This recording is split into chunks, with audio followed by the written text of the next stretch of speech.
We began this crusade about 1996. That's about the time America was getting hit heavy with chemtrails.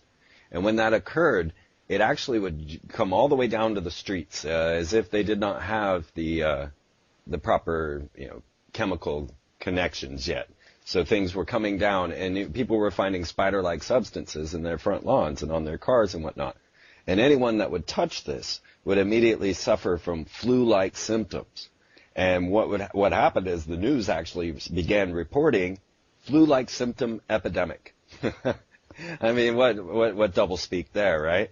What is a flu-like symptom epidemic? Yes, actually, it's interesting you say that, how they were like, there was visible substances you could see and you'd go up and touch. You can almost see the progression of how they've improved the chemistry along the way.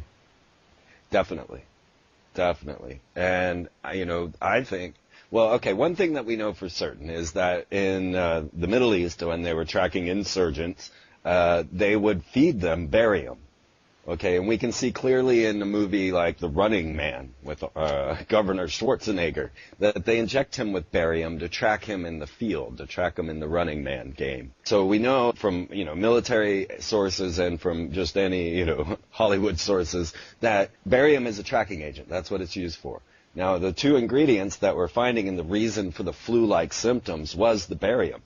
Now, I have my own personal experiences with much of the weather modification and the tracking agents that they have used because I do rainbow gatherings, which is where a whole group of people from all over the world, and mostly, in the U.S., come together on one national forest to gather there for the 4th of July every year.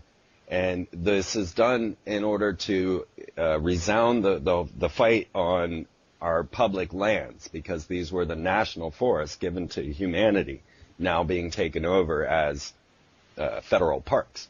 So the Rainbow go out there, and they're considered a terrorist organization. So immediately, under their new laws that we've had under 9/11 and everything else, we are an open target.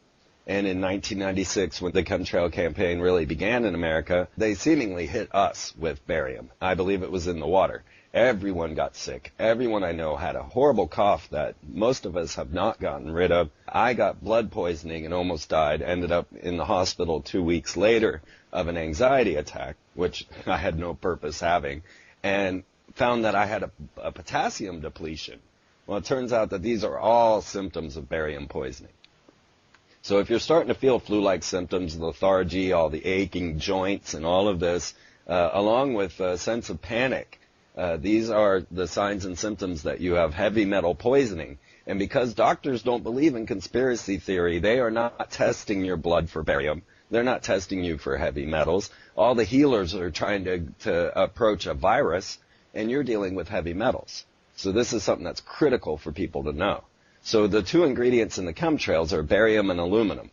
You suck these in, and you then become a radiating antenna. The barium makes you show up on what's called the X-band radar, and that just happened to ship over to Alaska right before a Katrina hit. And HAARP is a large antenna array which shoots low-frequency radio waves up into the ionosphere and can be used on many frequencies, but mostly functions on the brain frequency. And so now you are an antenna with all the aluminum in your system, and you're a beacon with all the barium in your system. They can now track and manipulate you.